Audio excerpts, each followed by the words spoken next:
اللہ تعالیٰ کے نیک بندے کون ہیں؟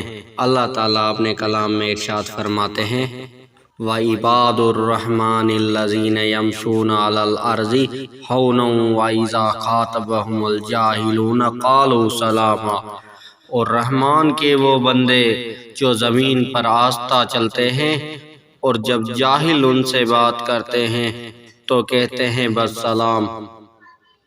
والذین یبیتون لربہم سجدا وقیاما، اور وہ جو اپنے رب کے لیے سجدے اور قیام کی حالت میں رات گزارتے ہیں۔